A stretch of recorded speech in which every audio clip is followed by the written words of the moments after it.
Hi guys, welcome to Love and Lust Audiobooks channel, updated daily with great audiobooks, so please subscribe to me if you don't want to miss it. Well, let's go to read this book, The Alpha's Orphaned Mate, Part 5, Chapter 41 to 50. Chapter 41, A Missing Mate. Gabe. The preparations for the delegation from Crystal Lake were completed yesterday, but it had done nothing to settle my nerve. We haven't hosted a delegation for more than a night or two since I became the alpha. I wasn't sure what to expect. I went to the inn early this morning to check in with Mama Ed. She assured me that everything was ready for the guests. Estelle had gone ahead to meet with Lucky and help her prepare for her parents' arrival. I was glad that I was able to arrange for her parents to join the delegation with her first pup on the way. I knew that having her parents nearby would be comforting to her. Val was clearly excited that they were coming. His parents both passed away years ago, so Lucky's were the only grandparents the pup would have. Preserving the family bonds that we could was important to both of us. It was the least I could do for Val in light of everything he'd taken on for the pack. I had expected Val to join me this morning, but he never arrived.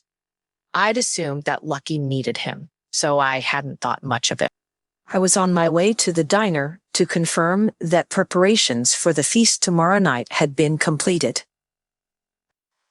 Russ had been hard at work on the menu for days.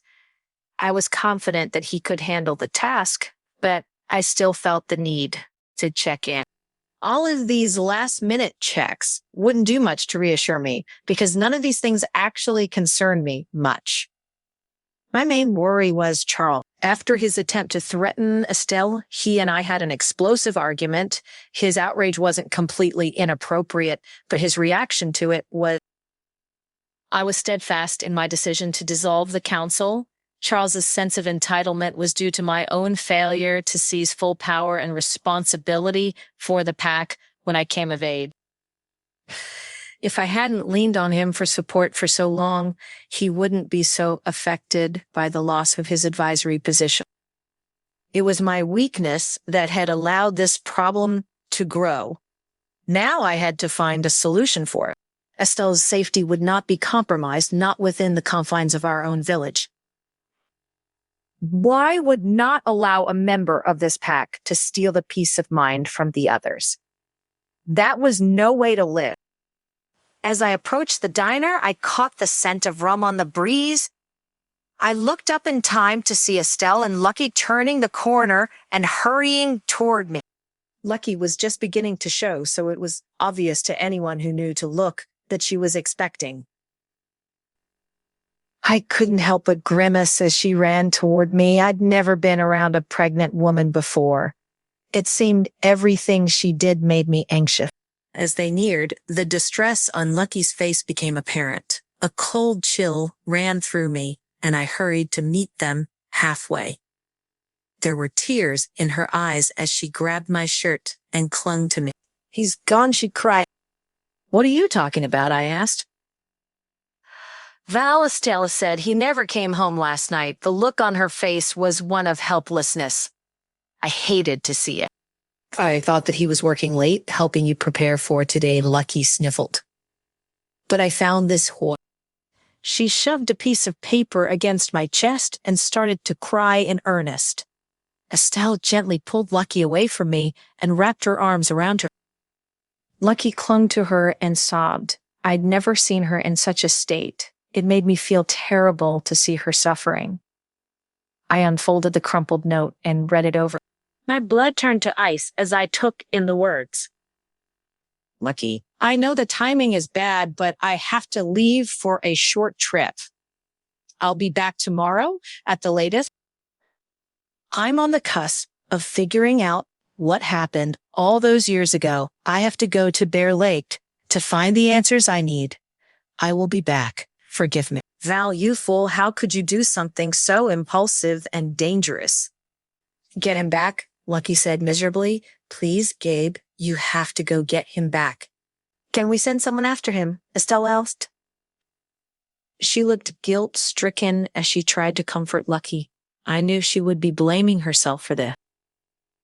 Val was looking for answers about her family, but he had made this choice of his own volition. What could have possessed him to do it was beyond me. No one will be able to catch up to him. Lucky said, Gabe's the only one who stands a chance. That babe can't go. The delegation will be here any minute, Estelle said as gently as she could. Someone has to get him, Lucky demanded. You're right, I said. Someone had to go after Val. I'd never known him to be so reckless. I couldn't understand what had prompted the... Lucky, I'm not going to let Val be hurt. I give you my word, I said. She looked at me and sniffled. Her breathing started to calm, and she nodded at me.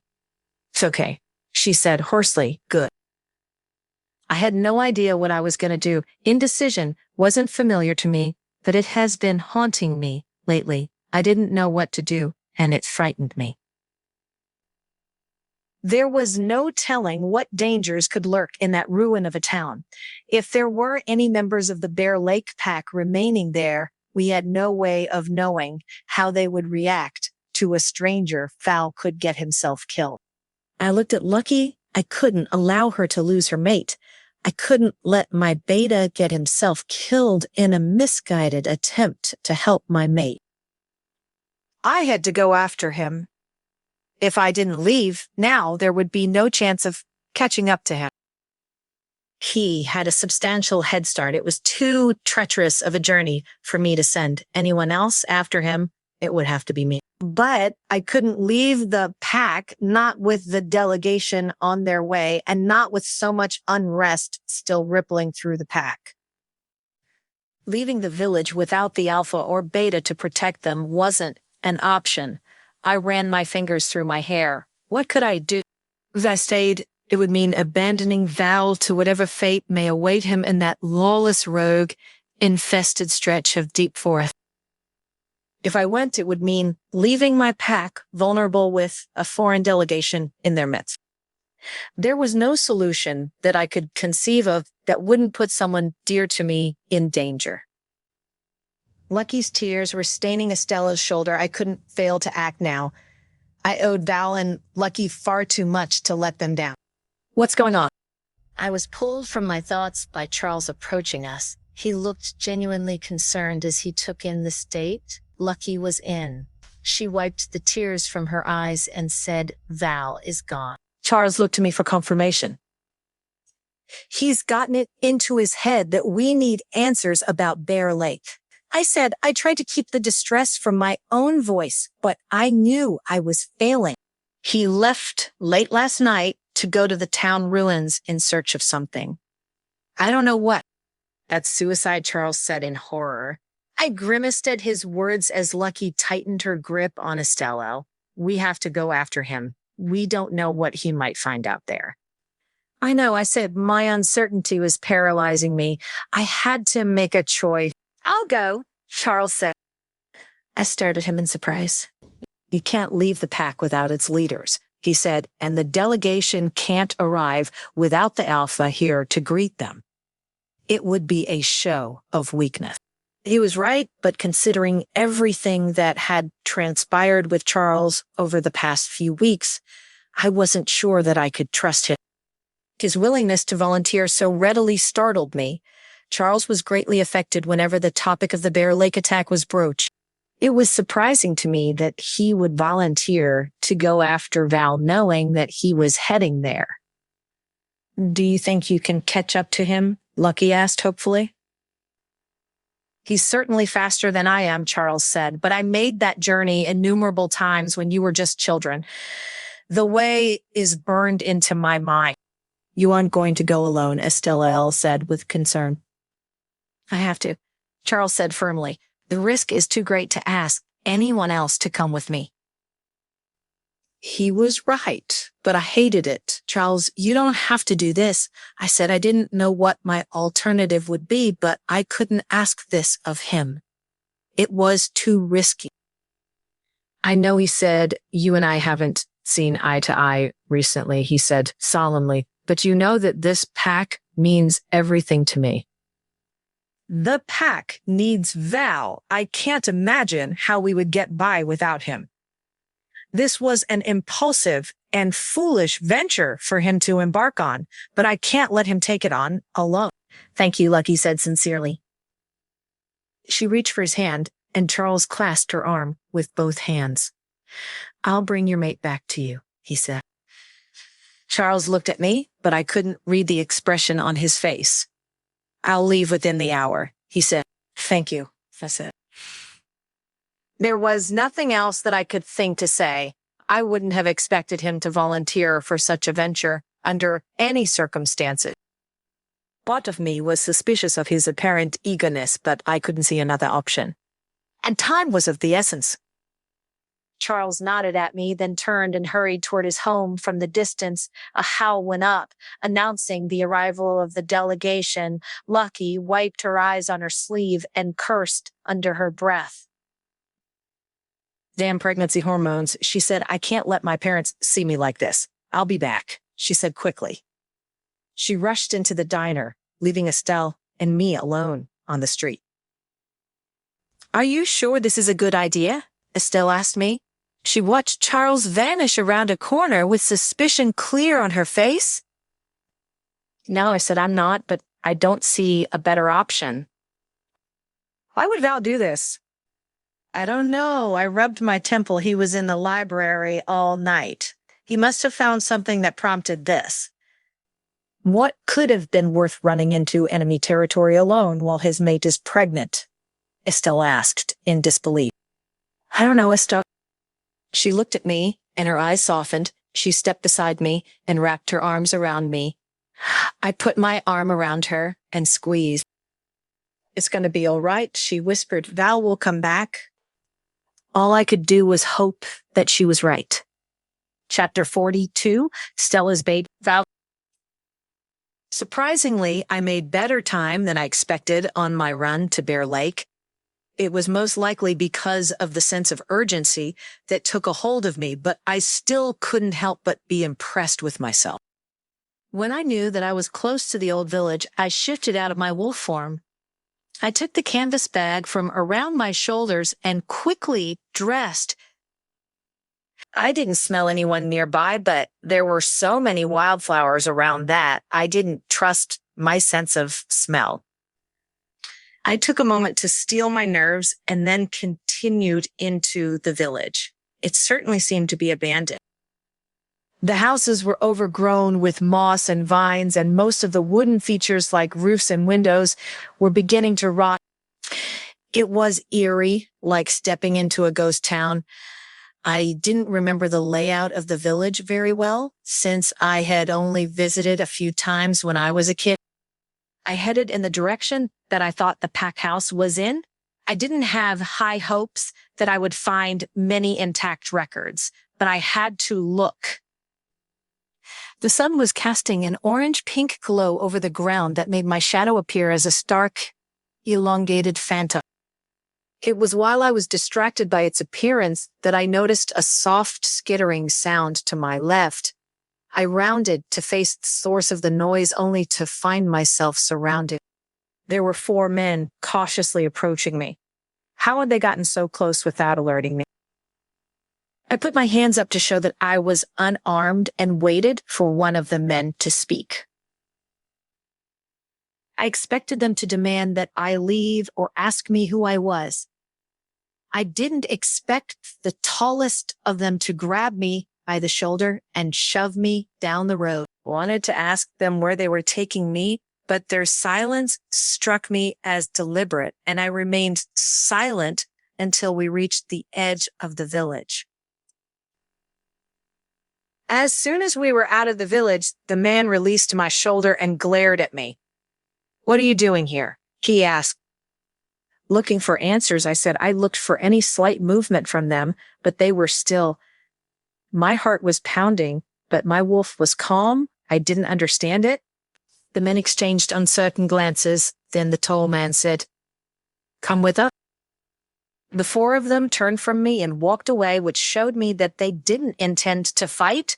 Well, either that or they were trying to catch me off guard. Truthfully, I had no way of knowing that it wasn't just a ruse to lower my defenses, but I'd come this far. I wanted answers. So I followed them. They led me through the forest for what felt like hours. The faint scent of fish and algae told me that we were approaching a body of water. We exited the tree line and walked to the edge of a massive lake. There were 2 small rowboats on the shore. Without pausing, the men walked to the boats and started to prepare them for launch. I stayed back, hesitant to go any further with them. Your answers are on the island. The man said. He pointed across the water at a body of land that lay a few miles from shore. I wasn't sensing any danger from them, so I got into the boat before I could lose my nerve. Who are you guys? I asked, my voice quivering only slightly. We're what remains of Bear Lake, the tall man said solemnly. I wanted to ask him what that meant, but the silence that had fallen over the men was oppressive, and something told me not to break it. I watched the island gradually grow more distinct as we approached. My mind was racing as the men rowed. It seemed like they were expecting me. But how could that be? As we neared the shore, I heard a howl go up. I couldn't see anyone, but a guard must have seen the boat approaching with a stranger on board.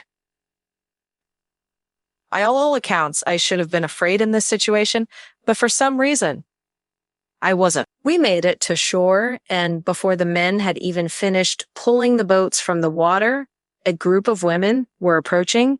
There were 3 of them, all wearing simple gray dresses. A short, dark-haired woman stepped ahead of the others and walked up to me.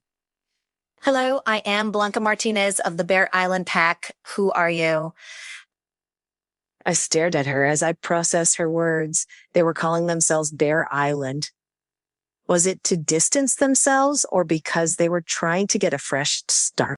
I am Valentine Levine, Beta of the Eagle's Nest Pack. She exchanged a tense look with the tall man, then nodded. Come with me, she said. Astra will want to see you.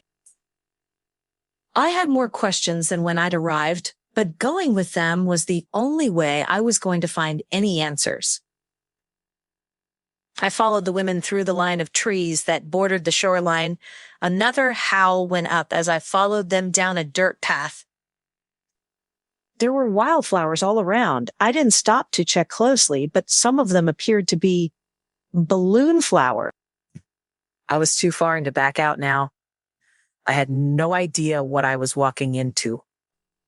Not far from the shore was a small wooden building. It was the only one that I could see. Standing outside of the building were 2 young women in the robes of priestesses. Between them was an older woman with faded red hair. She smiled gently at me as I approached, and I had the sense that she was Astra. We seldom get visitors, she said. I imagine so I responded. She waved her hand, and the women who had escorted me nodded and continued down the earthen path we'd been walking. You're from Eagle's Nest. What are you doing here? She asked curiously, glancing me over in an appraising way. I looked at her closely. I couldn't find any malice in her expression, and I still didn't sense any danger. It didn't make sense. I'm looking for answers. I can't believe it's taken this long, she said sadly. What questions do you have? I raised my hands uncertainly and shook my head. Why, I asked quietly.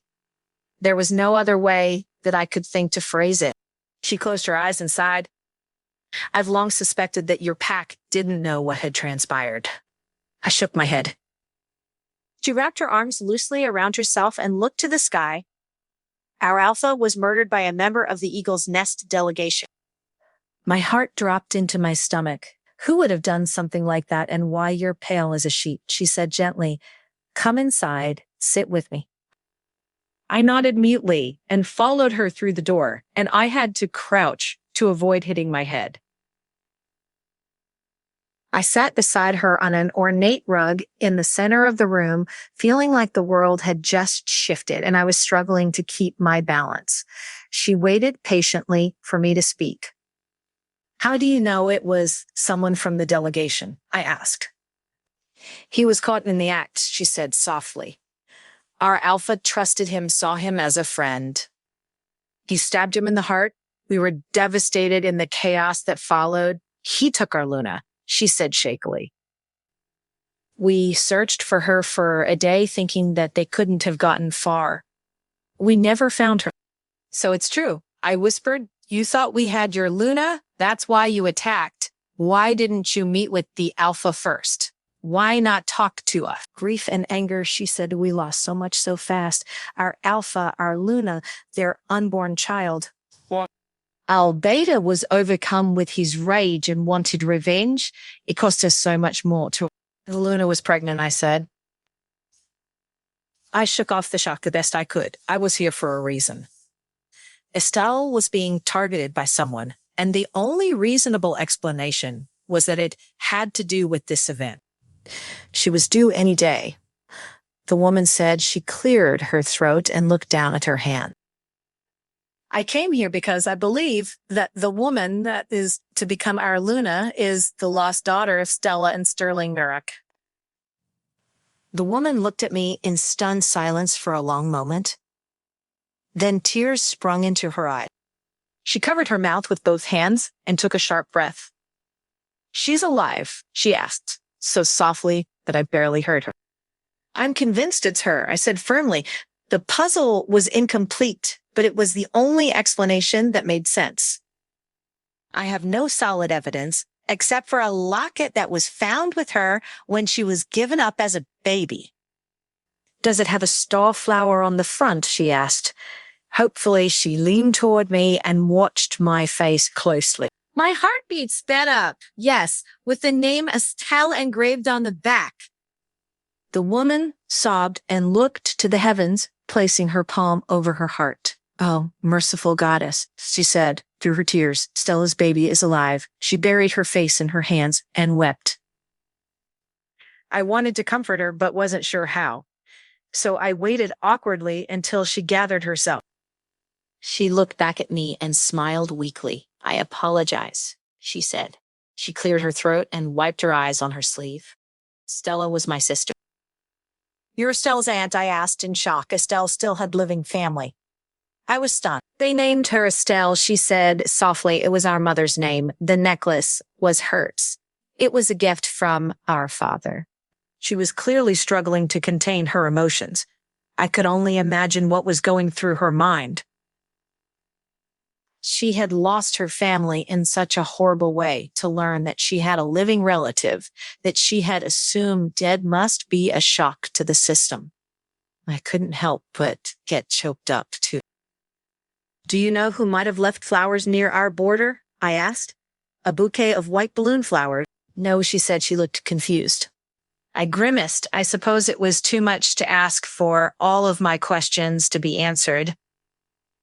Still, this was an incredible revelation. Estelle would be amazed to learn she had living family. I can arrange for you to meet Estelle, I said softly. She gave me a watery smile and shook her head. I can't leave the island, she said. We aren't strong enough to reach out to the other packs yet. We tried years ago, but no one would hear us. I nodded. It had taken Gabe many years and a little blood to get the other packs to meet with us again. It made sense. Now, if they knew that a member of our pack had instigated the attack, then they wouldn't want to be associated with us. She'll want to meet you, I said. I'll talk to the alpha when I get back. The conflicting emotions on her face told me that she was afraid to trust me, but wanted to. I reached for her hand and she took mine gently. Thank you, she said. I have to ask, I said hesitantly. I want to get to the bottom of this. It's been haunting us all for years.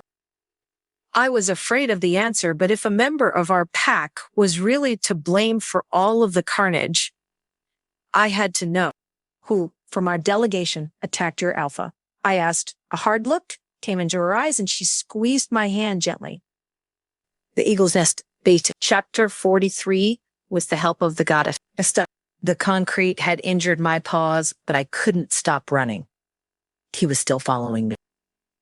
The city wasn't far now. My only hope was to lose him there.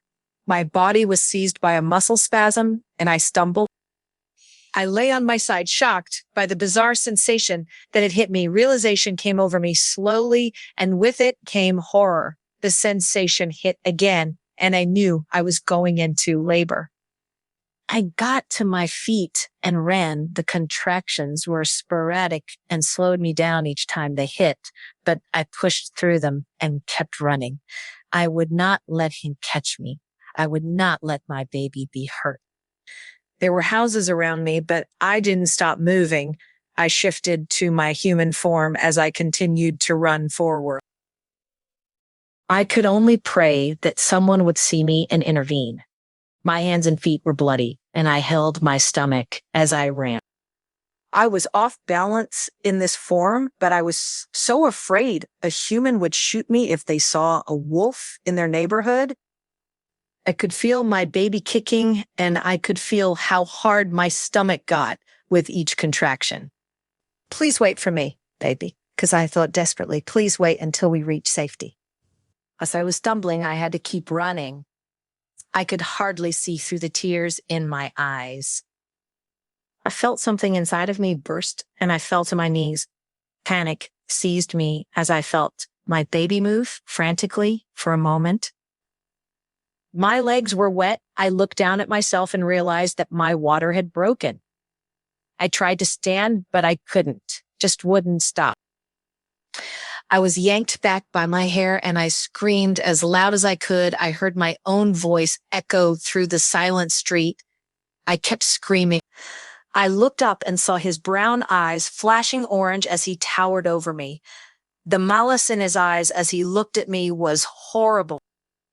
He shoved me forward and I twisted to land on my side, then wrapped my arms around my stomach. Not my baby, because I prayed, please, goddess, protect her. I continued to scream as he struck me. I tried to crawl forward without uncovering my stomach. I looked down the street, hoping desperately to see any sign of help coming. He grabbed me by my hair and pulled me backward. I screamed until I tasted blood. At the end of the block, a porch light blazed to life. I bolted upright in bed and screamed. Gabe jumped out of bed ready to address the threat. I was sobbing so badly, I couldn't get my breath. When Gabe realized there was no immediate danger, Estelle, he said gently, was it the dream again? All I could do was nod frantically. I hadn't seen this part of the memory before. It was horrible. I pulled Gabe closer. I knew whose memories they were now. There was only one person that they could be from. It was my mother. Gabe cupped my face gently and made me look at him. He placed one hand on my chest. Look at me and breathe with me, he said softly. He kept his eyes locked on mine, and he took a deep breath in through his mouth, held it for a moment, and let it out through his nose. My breathing was shaky, but I did my best to follow him. It took several minutes, but eventually my breathing calmed. Thank you, I said softly. I leaned against his chest and he kissed the top of my head. The killer's eyes were burned into my mind. I knew them from somewhere. They were so full of loathing. I tried to shake the vision from my mind. Was it the dream again? He asked quietly. It's my mother, I said shakily. The dreams have been her memory. She was murdered. Gabe, why? He shushed me and stroked my hair, trying to keep me calm. You're safe, he said softly. You're safe. I appreciated that he didn't tell me it was okay. It was anything but okay. Why? I asked. Why am I seeing this? I don't know, he said. He sounded frustrated and upset, but I know who can help. Get dressed. We're going to see the priestess. The priestess, I asked. Gabe got out of bed and started to dress. I got up slowly and went to the closet to find something warm to wear. Yes, he said, Edwina, she'll be able to help decipher your visions. He pulled his shirt over his head, then looked at me. He was silent for a long moment before he added, "She's my aunt. We don't get along." I stared at him in surprise. He handed me his jacket and avoided my eyes. We were going to have a conversation about this later. I was too shaken from the dream to be upset about anything else right now. Besides, his scent on the oversized jacket he'd handed me was comforting. I followed Gabe out the door. It was the middle of the night and it was stinging cold. We'd barely slept. Gabe was sick with worry over Val, although he tried to downplay it. Gabe and Lucky had greeted the delegation and given them a tour of the village. Everything seemed to go well. Tomorrow, or I guess it was later today, now there would be a feast in their honor.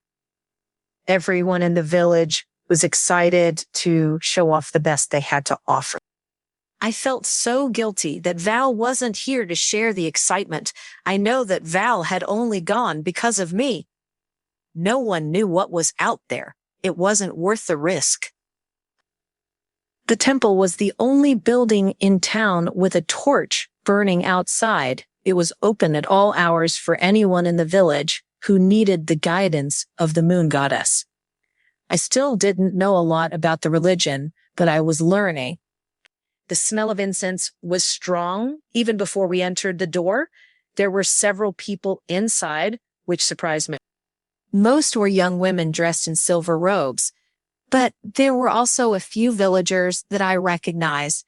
They looked more than a little surprised when we walked in. Gabe led me into a back room where an older woman with long white hair was grinding herbs in a mortar and pestle. Her movements were quick and forceful. I got the feeling she was irritated. Edwina, Gabe said as soon as the door closed behind us. Estelle has had another dream. So have I, she said tensely, without turning around. The rogue you've stuck in my basement has secrets that we need to discover. The goddess has sent me a vision about him. What have you seen? Gabe asked. She scoffed and her shoulders dropped as she stopped what she was doing. His actions are not his own. There is something he guards that compels him here. Gabe grimaced. I thought so. He said quietly, our traitor is threatening him in some way. Our traitor is in the visions as well. Edwina said. She finally turned to face us, and there were dark bags under her eyes. She looked like she hadn't slept in days. His connection to Estelle's visions eludes me, but here is one. He killed my mother. I blurted out. Edwina's eyes went wide and she stared at me, waiting for me to say more. Every time the dreams come, I see a little more. Tonight, I saw my mother's murder. He's still among us, she said in disbelief. Did you see his face? Yes, but I couldn't recognize him. I closed my eyes and tried to remember the dream, but it was hard. I only saw flashes, dark hair and eyes. He was tall. So I groaned in frustration. It's so frenetic. I can't get a clear picture. There's a murderer in our pack, Gabe said in shock. He looked to the basement door and clenched his fists, and he knows who it is. He won't talk to you, Edwina said. Whatever the traitor is holding over him, he's not willing to risk it. He hasn't said a word since he was brought here. She paused, then spoke again. She linked her arm with mine and led me out of the small room into the main room of the temple. Gabe followed at our heels, stewing in his anger and frustrated by his lack of control. Are you sure these dreams are visions? I asked softly. I didn't want what I'd seen to be the truth. My mother had fought so hard to save me, but in the end, she hadn't been able to save herself. They are undoubtedly visions from the goddess, Edwina said. I know that it can be hard to process what she shows you. I can't tell you why the goddess has chosen to commune with you directly, but it is a blessing, even if it doesn't feel like it. It certainly didn't feel like it. I could feel tears welling in my eyes again, but I forced them back.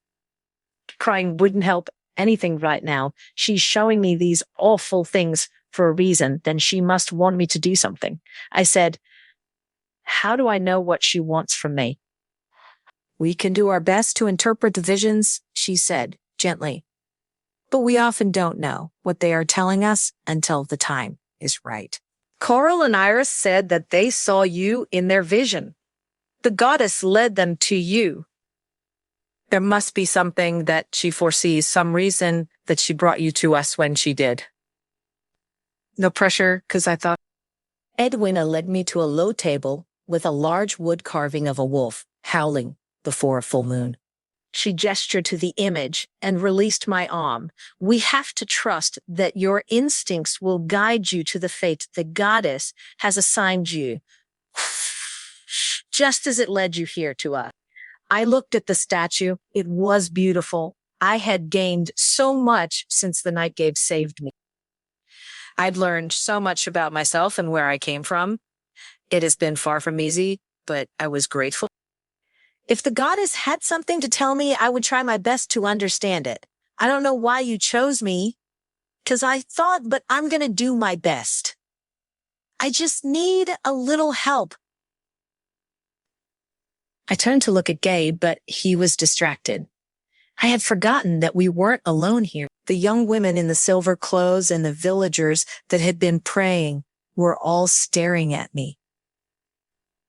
I looked at Gabe, but he was lost in thought.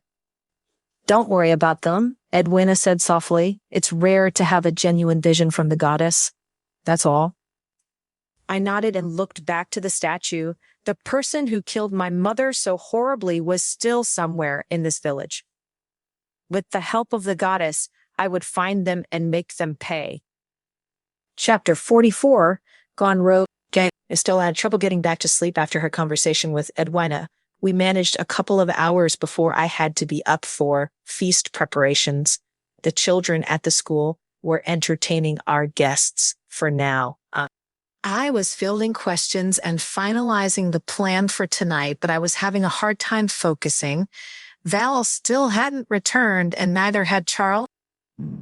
I tried not to think about the worst that could happen to them. I regretted not going after Val myself every second that he was gone. Lucky was holding up incredibly well. She was a strong woman, but I knew that she was scared. She told her parents that Val had to take care of a last-minute issue. Being the beta is a big responsibility. I think her father was impressed, though he tried to hide it.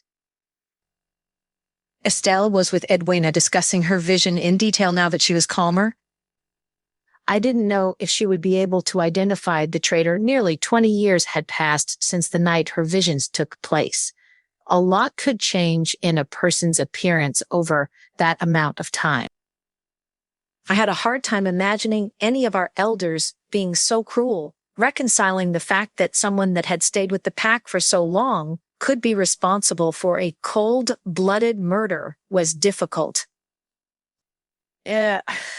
I also couldn't make sense of the timeline. The Bear Lake Luna wouldn't have been involved in the attack, not while she was heavily pregnant. When did this happen? Was it retaliation after the fact or something far worse? I tried to put the thought from my mind. I had to focus on this feast. The Luna of Crystal Waters was a tall, almost statuesque woman. She had white blonde hair and the darkest eyes I'd ever seen. She was an intimidating presence, though she exuded an aura of wisdom and calm. The fact that she had come in the place of the Alpha showed me that her influence was not to be underestimated. If I wanted to reopen the trade and travel relationship with Crystal Waters, I needed to show the Luna that we had recovered from the attack and were stable once again. Crystal Waters had access to fishing resources that we did not. We had access to hunting land that they lacked. It would be beneficial for both of us to reopen trade. All I had to do was show them that we were a secure, stable pack once again. This was the absolute worst time to have a rogue locked in a basement and my beta missing in action. Everything seemed to be ready for the feast. The musicians set to entertain were warming up already, and I could smell the meat roasting as Russ ordered his crew around their makeshift kitchen in the square. I was set to pick up the delegation from the school in less than an hour. I wanted to check in with our brewers before I went, so I was headed toward the other end of town. It was a cheerful morning in the village, and it was nice to hear the chatter in the square as preparations were finalized. Estella's scream nearly stopped my heart. I was running before I made the conscious decision to do so. I turned the corner and ran toward the temple. I could see the shaggy-haired rogue standing in the middle of the street. To my immense relief, there were two members of the pack, young men, standing in front of Estelle and protecting her from the rogue. The rogue was grappling with one of them while the other guarded Estelle. More people were rushing toward the scene. Several of them were off-duty guards who quickly took up position around the rogue, blocking his escape. Another young man jumped into the fray, pulling the rogue back and putting more distance between him and Estelle. I recognized him. It was Aiden Barlow, the 16-year-old who had injured Estelle all those months ago. Now he was fighting to protect her. Seeing the pack rally around my mate filled me with pride. The rogue wasn't relenting in his assault. I stepped between the two young men and the rogue and motioned for them to back up. They stepped to the edge of the gathering crowd. I could hear a woman's voice behind me. She was checking on Estelle. I could hear her saying that she wasn't hurt. It was enough of a relief for me to calm my outrage and face the rogue without immediately attacking him. "Who are you?" I demanded. The man looked around at the crowd with his teeth bared. His shoulder was injured, and he held it loosely as he turned in frantic circles. He was surrounded and feared an attack from behind. "No one is going to make a move unless I tell them to," I said. "Now answer me." He stopped and looked at me. It took a moment, but he calmed himself, and that detached expression came over him again. He shook his head slightly. "It doesn't matter who I am." "Answer me," I repeated. "I'm no one," he said bitterly. "I used to be a child of Bear Lake." "You went rogue after the battle," I said. He sneered at me, but nodded. "Why come here now?" "Who sent you here?" I asked. He looked around at the growing crowd before meeting my eyes again. I got the feeling he was looking for someone. Was he worried that the traitor would hear him? "I don't know who he is," the man said angrily. "All I know is that he wants the red-headed woman dead before she becomes your Luna. He doesn't care who gets hurt in the process. He doesn't care how long it takes. He said to kill her, that's all I know. You're risking your life to kill her, and you don't know why." "No," he said firmly. I narrowed my eyes. I didn't believe him, but there was no sign that he was lying. Why would he be so hell-bent on killing Estelle without knowing the reason? I grabbed his collar and pulled him close to me. I could see the flash of fear in his eyes, but he made no attempt to pull away. "You want me to kill you," I said, softly enough that no one else could hear. He narrowed his eyes suspiciously. "So do it." "Not until I know who put you up to this. My mate won't be safe until I deal with that man who hired you." He looked conflicted. I loosened my grip, but didn't let go of him. He shook his head in frustration. "I can't risk it," he said softly. "I don't know who he is." "What do you know?" I demanded. He pulled out of my grip and backed away from me. He looked around uselessly. There was nowhere for him to run. The crowd was rumbling around us and watching his every move. "I don't know who he is," he repeated angrily. "What do you know?" "Yeah," I yelled. "He's like a ghost," the man said tensely. The look in his eye told me that he was telling the truth. He looked disturbed by what he was saying to me. "He has no scent. Paul, none whatsoever. It's not that he masks it, it just isn't there. He moves over the ground like a phantom. I've never heard so much as a twig snapped beneath his step. There are days I think he's a delusion that my mind has invented him. He's real. I said, he's real and he's here somewhere. I need to know who he is so that I can deal with him. I might have been imagining it, but I saw a flash of hope in the rogue's eyes. He looked me over in an analytical way, as if he was trying to decide if he thought I could handle the traitor. I growled, and he looked me in the eye. I can't take the risk, he said softly. He has my pups. That explained it. I knew there had to be a deeper motivation for him to go to such lengths. He was trying to protect his family. Give me his name, I said, and I'll kill him. I couldn't forgive the horrors this man was responsible for. Anyone willing to kidnap children to get his way wasn't worthy of the air he breathed. Whoever he was a monster in the guise of a man. I don't know his name. The man growled. Describe him. I demanded. There had been a threat hiding among us all these years, someone capable of murdering a pregnant woman. Raha, not just a woman, a lunatic. Regardless of what they had done since then, a person like that could not be allowed to remain among the rest of the pack. The man looked around again, clearly desperate for any chance to escape. The guards were on high alert, watching him intently. There was no way he could make a run for it. He looked back at me and cursed under his breath. Dark-haired, that's going gray, he said. Even as a wolf, he's a steely bluish gray. The man was clearly hesitant to speak. He looked around again, despite knowing that he was trapped. His eyes are bright brown orange when they glow. My blood went cold. He couldn't be describing who I thought he was. It wasn't possible. What else? I demanded. Tall, the man said, but not exceptionally tall. Your height, he said, looking me up and down. He's broad-shouldered and strong despite his age. The crowd was putting together the same pieces. I could hear the shocked gasps and mutter. I couldn't believe it. He must be lying, but why? How could he know to give this description if it wasn't accurate? Suddenly, there was a shout from the crowd. I tore my eyes away from the rogue and looked toward the sound. People were scattering to let someone through. I smelled blood and sandalwood. It was Val. I shoved through the crowd to get to him.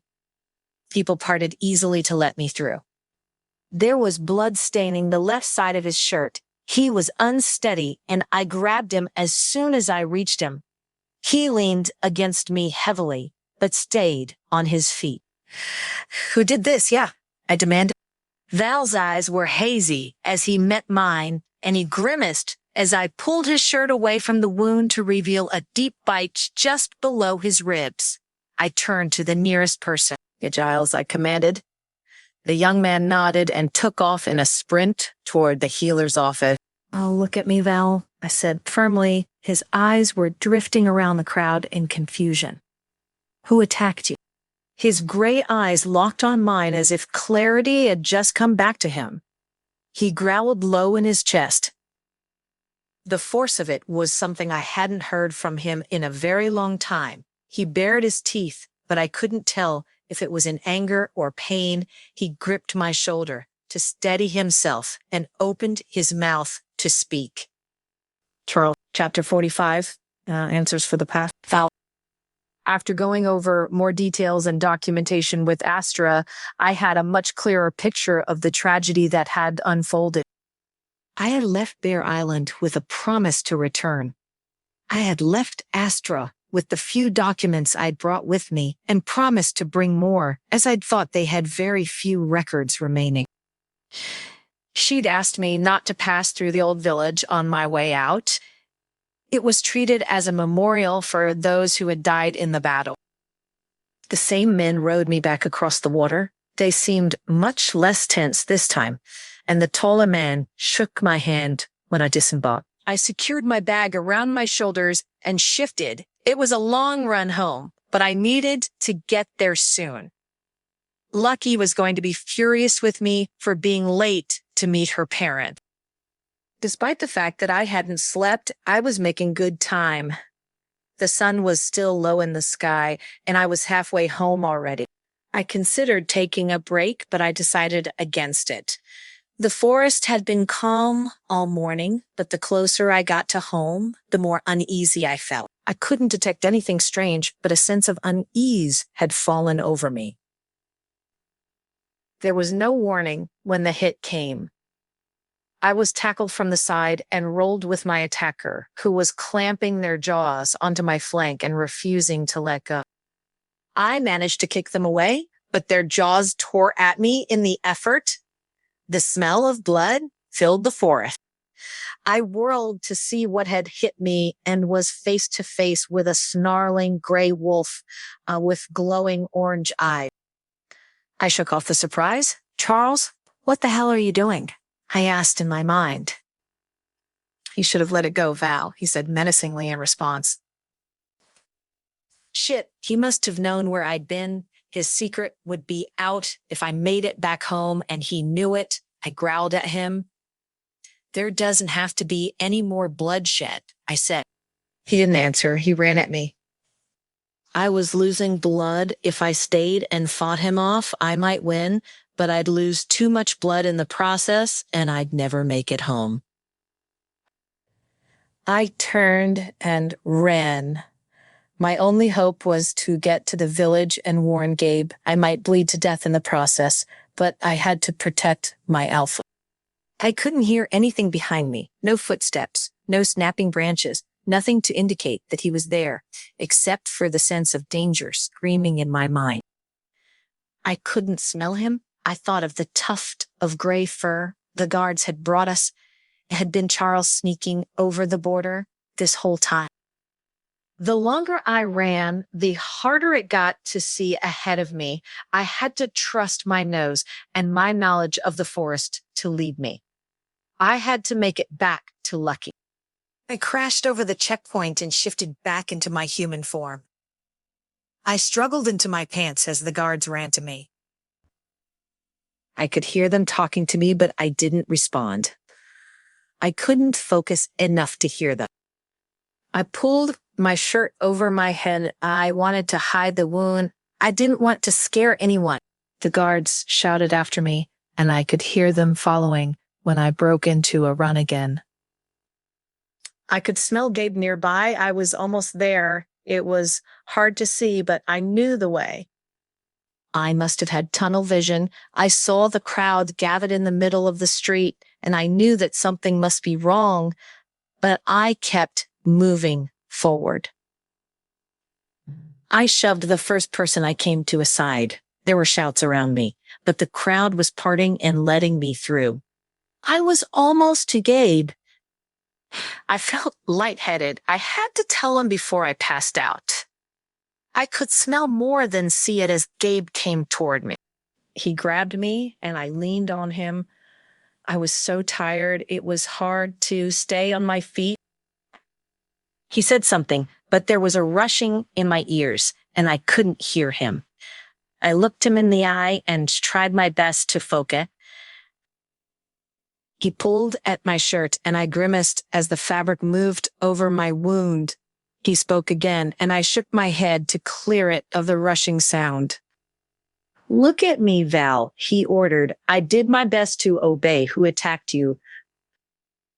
Rage flooded through me, and with it came clarity. I growled and gripped Gabe's shoulder to make sure I had his attention. I could tell by the look in his eyes that he was focused. "Charles," I said firmly. Gabe looked less surprised than I expected. "We need to get you to a healer." I shook my head. "No, I have to tell you everything." I insisted. I might not recover from this. I had to make sure he knew. It was Charles, all of it, the border breaches, the rogue assassin, everything.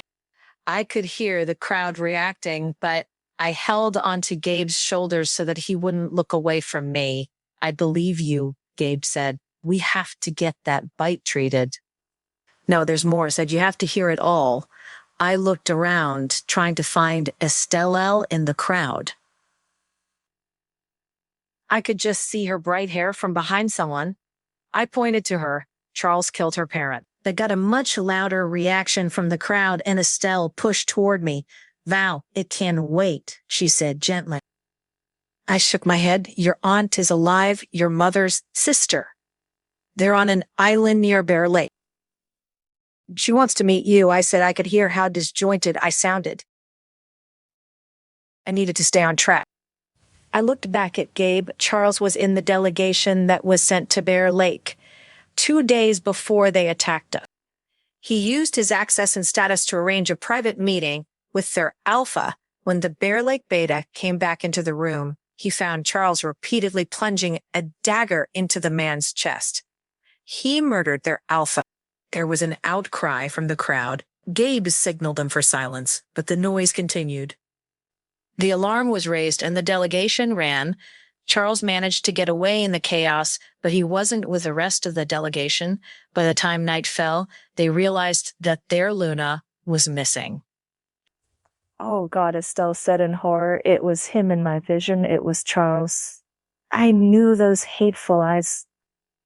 He killed them, Gabe. He killed their alpha and their pregnant Luna. They attacked us in retaliation. It was all because of Charles. I lost my balance and Gabe caught me. Estelle rushed forward and helped lower me to the ground. It was so hard to focus. I could feel hands on me. My eyes were so heavy, I couldn't keep them open anymore. I could hear Gabe's voice loud and authoritative and laced with rage as he screamed, "Find Charles Kane, bring him to me. Now, stop." Val was pale as a sheet, and the coppery scent of blood was overwhelming. The information he just relayed was so much to take in. I felt numb.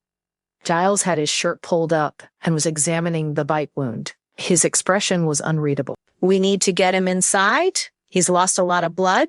Oh, before Giles had even finished speaking, Gabe had lifted Val into his arms and was carrying him toward the healer's office. The crowd was moving frantically. The guards had seized the rogue and were taking him back toward the temple. I made eye contact with him as he went. He wasn't fighting them. He was just watching me as if he'd seen a ghost. I saw Anna in the crowd and I went and grabbed her arm. "Anna, do you know where Lucky is?" "I'll find her." She said she sounded like she was in shock too. "Go with that." I patted her arm, then rushed after Gabe. I couldn't believe that this was happening. First, the rogue broke free of the basement and attacked me in the street. And Val shambled in looking like a ghost. My heart was pounding and my mind was racing as I rushed into the healer's office. Gabe had Val laid out on an examination bed. Giles was fumbling for a pair of shears, but Gabe didn't have the patience for it. He grabbed Val's collar in both hands and ripped his t-shirt down the center. Val's head was lolling and his breathing was stuttering. "Talk to me," Gabe demanded. "Valentine, don't you dare pass out." "I'm sorry," he croaked. "I shouldn't have gone alone." "You don't ever leave this village without my permission," Gabe said sternly. There was no anger in his tone. He was terrified. I heard the door burst open and Lucky rushed in. I hurried out of her way. She shoved past Gabe and Giles and took Val's face in both hands. "You stupid, stupid man," she said angrily. "I'm sorry, darling." He said. He put his hands over hers and forced his eyes open. I had to find out who was responsible. I had to know before our baby gets here. Lucky laughed out a sob and kissed his forehead. "Idiot," she said fondly. "You're going to be all right. I'll take care of you." "I know you will," Val said softly. Lucky turned to Gabe and pointed to a door behind him. "I need a transfusion kit," he said. Without hesitation, Gabe went to the door and retrieved a large bag of supplies. Lucky took it from him and started preparing the tubing and needles. "Who in the village has O-negative blood?" she asked her child. He fumbled for a notebook and started flipping through it frantically. "I do," I shouted. Lucky nodded and motioned me forward. I rolled up my sleeve and rushed to her. I expected Gabe to protest, but he pulled a wooden chair to the bedside and motioned for me to sit. I was immensely grateful that he was letting me do this for Val. He'd gotten hurt trying to find out about my family. The guilt would have eaten me alive if I couldn't help in some way. Lucky took an alcohol swab and cleaned the inside of my left elbow. Have you given blood before? She asked. No, but I've sold plasma.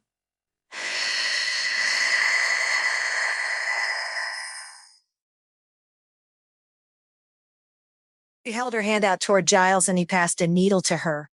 I looked up at Gabe. I could never look at the needle while it went in. Gabe was staring at Val with unfiltered grief on his face. This was his best friend, and his mentor was the one who had done this to him. I couldn't imagine what he was feeling. Then, shouting from the street drew his attention. Gabe looked at me and inhaled sharply. Stay inside, he ordered. Then he turned and ran out the door. Chapter 45. Aluna is born. I watched Gabe run out onto the street, helpless to stop him. The prick of the needle in Lucky's hand brought me back to the moment. Val needed me right now. As soon as I was able, I would go after Gabe. I could hear shouting from outside. It was impossible to know what it was about. So much had just happened.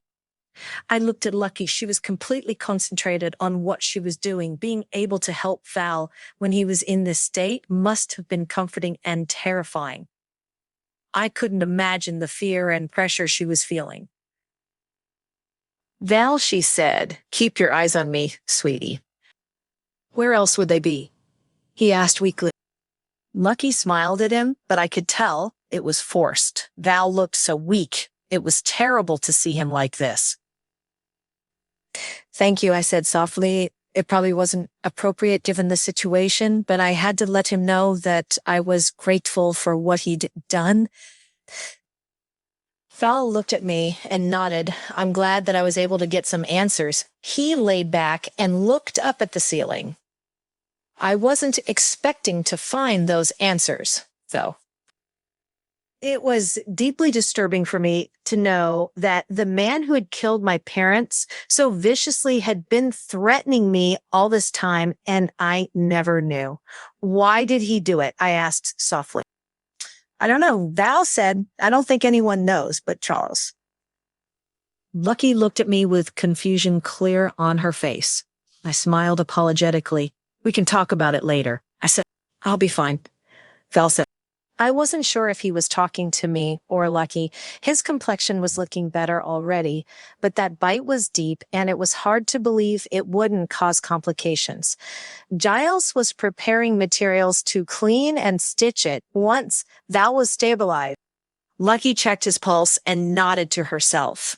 You and I are going to have a long talk after this Valentine, she said. A long, long talk about your fool head running off and nearly getting killed while I'm pregnant.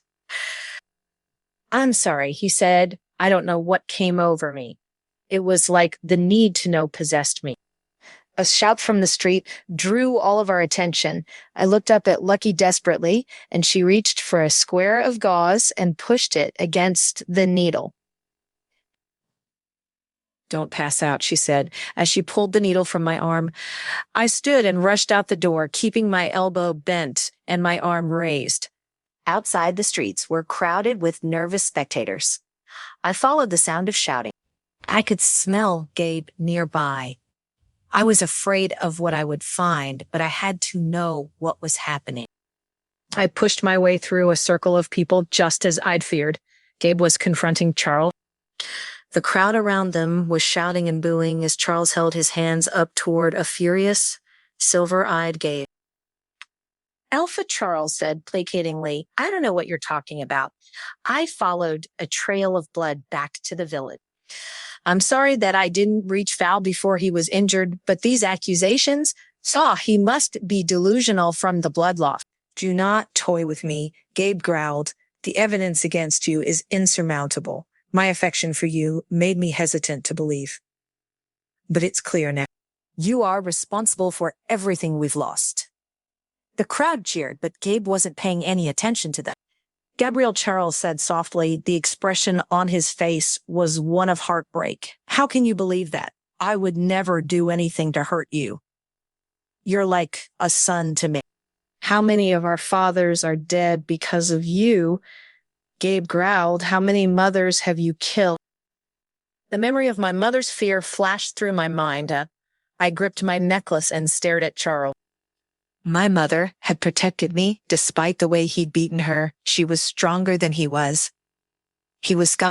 Someone in the crowd screamed, "Murderer," and it was hard for me not to join in. Someone grabbed my forearm and I turned to see Isel. There were tears streaming down her face as she stared at me. "I'm sorry, I didn't." Sorry, she shook her head helplessly. "I didn't know. Why?" "You fooled everyone," I said. I took her hand and she squeezed mine tightly. I couldn't imagine how betrayed she must feel. Her mother was killed in the attack too. Now she knew that it was all her father's doing. Gabe, Charles said pleadingly, "Don't be rash. We can talk this through." "No," Gabe said firmly. "I'm done listening to your lies and manipulations." I could only see his profile from where I was, but I knew him well enough to hear the emotion in his voice. He was hurting. He was heartbroken. Isel and I both cried out as Gabe lunged forward. I covered my mouth to stifle my voice. I couldn't distract him now. The crowd had been so boisterous to this point, so the silence that fell over the village now was haunting. Charles's entire demeanor changed instantly. His face hardened and he lashed out at Gabe viciously. The hateful twist of his features was just like my dream. I shuddered as I looked at it. This was the last face my mother saw. I couldn't let it be the last thing my mate saw, too. But what could I do? I wasn't a fighter. Gabe was the warrior, and according to everything I'd heard, he was a skilled one. I had to trust that he could hold his own. I didn't want to watch this. I didn't want to see what was going to happen. If the injury Val had suffered was any indication, this was going to be horrific. I looked up at Isel and the horror and grief on her face. Despite everything she'd done, I couldn't help but pity her. She was a victim of Charles's schemes as much as anyone. She sobbed, and I couldn't help but want to comfort her. I reached for her, and she didn't pull away. She let me embrace her and hid her face on my shoulder. I felt no danger coming from her. All I could sense was her fear and sadness. I looked around at the pack. The looks of grief and horror were all around me. The tears and crying were overtaking the crowd. The trauma that the pack had endured was being dragged to the surface. I couldn't let this continue. Suddenly, I remembered the men who'd accompanied Charles when he'd cornered me. If Val hadn't stopped them, they would have killed me. Charles may have more accomplices in the village. There was no way to know the dominoes this fight may set into motion. I had to do something. I squeezed Isel and released her slowly. "Isel, I need you to listen to me," I said firmly. She looked at me and nodded. I looked around us and saw Farah nearby, dragging Isel by her hand. I made my way to her. I need the two of you to do as I say. There isn't time to explain." Farah forced her eyes away from the escalating fight and looked at me in mute terror. "Get all of the children to the school, young women and mothers too. Have them lock all of the doors. I'll send guards to the entrances. Make sure no one is forgotten." "Yes, Luna," Farah said in shock. The name took me off guard, but I didn't acknowledge it. "Go quickly," I said. They both rushed off without another word. I ran to the nearest guardsman and grabbed his arm. He looked down at me in confusion. "I need you to send a group to the school, no less than 10, to protect the women and children." He looked horrified as my words sank in. "The rest of you need to get to the border." "We don't know if Charles has more rogues waiting for some kind of signal." He nodded once, then hurried off. He shouted to the other guards around us as he went, and I saw several turn from the fight and rush off with him. I looked around the crowd frantically. What else could I do? What other danger might there be? I saw Edwina and ran to her. She grabbed my arms as I neared and embraced me. I returned the unexpected affection. "We have to protect the pack," I said frantically. "We don't know what he might have planned." "You're right," she said firmly. What can we do? Find the Crystal Waters delegates, I said. Get them to the temple and guard it with everything that you have. If anything happened to the visiting delegates, the full force of the other packs would come down on our heads. It would destroy us. I grabbed a young man from nearby and he stared at me in confusion. It was the bearded man who had helped me that night when Charles had cornered me. It seemed like it took him a moment to recognize me. What's your name? I asked him. Logan, he said in confusion. Logan, I need you to find your friends, a man you can trust. Go to the temple and protect it. He looked to Edwina in confusion. Do as your Luna says, she shouted. I nodded and went with Edwina as she rushed from the crowd. What can I do? A familiar voice asked from behind me. I turned to see Russ looking at me expectantly. The healer's office, I said. Get trustworthy men there. Val and Lucky are vulnerable. Yes, Luna, he said. He rushed off, grabbing several men from the crowd as he went. My mind was racing. What else could I do? Who else was vulnerable? My heart was pounding as I looked around the crowd. The sounds of fighting were becoming so viscous that I was afraid to look. What else could I do? The crowd had thinned, but there were still dozens of people watching the fight. I turned toward the scene. I had to face what was happening. Gabe's muzzle was bloody, and so was his right side. Charles wasn't farting any better. He seemed to be limping as he circled around Gabe, growling hatefully. The smell of copper was pervading the air. Oh. But it wasn't the only scent. An acrid, earthy scent reached me, and I grimaced at it. It stung my nose. It seemed to be coming from the direction of the fight. I didn't understand what it could be. I saw something flash silver in Charles's direction. A howl went up in the distance, and everyone turned to look, including Gabe. Charles shifted into his human form and lunged forward. I moved before I could think about it. He had a knife. Gabe was distracted. I jumped between them. I felt the punch of the blow below my ribs and looked into those hateful, murderous eyes. Charles laughed. Chapter 47, Killer Instinct. Gabe? The smell of Estelle's blood filled the air, and it was all that I could sense. I was frozen in shock and fear as I watched her lift her head and stare at Charles.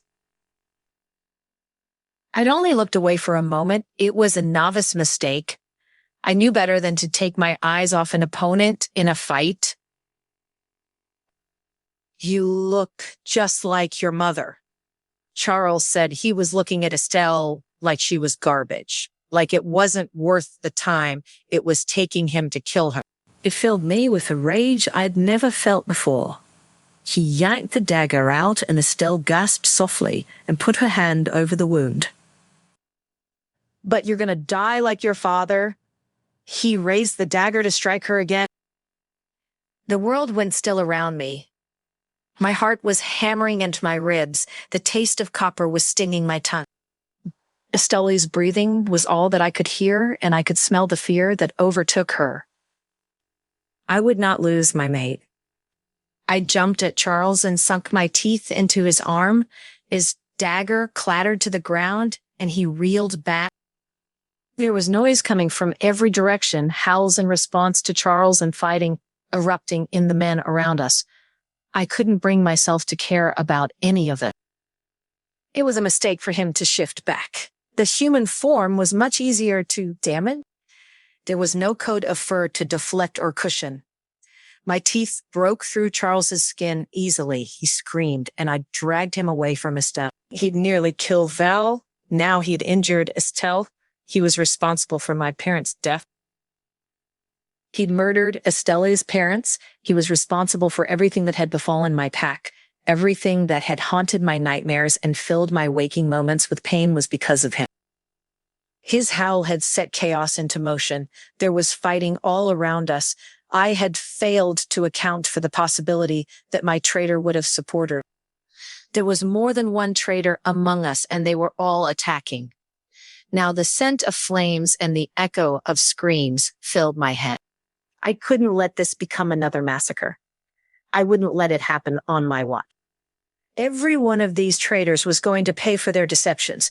I would make sure that no one would ever dare to cross me again. Charles would serve as an example to every fool he would dare to betray me. Charles was pulling desperately at his arm, but I didn't relent. He punched and kicked at me, and I only bit harder. He screamed and jammed his fingers at my eyes, but I shook my head vigorously, making it impossible for him to keep his grip. His flesh tore in my jaws, and he begged me to release him. Estelle was calling my name, but her voice was weak and far away. She sounded upset. I knocked Charles to the ground and held him down with my front paws on his chest. His injured arm was useless, but he beat at me. Anyway, I bit into his side in the same place he'd bitten that. Seeing my beta, my best friend, pale and sick from blood loss would haunt me for the rest of my days, and it was my fault. I had sent Charles after him. Damn it, Gabe, Charles screamed. The girl isn't worth this. My growls sounded menacing even to me.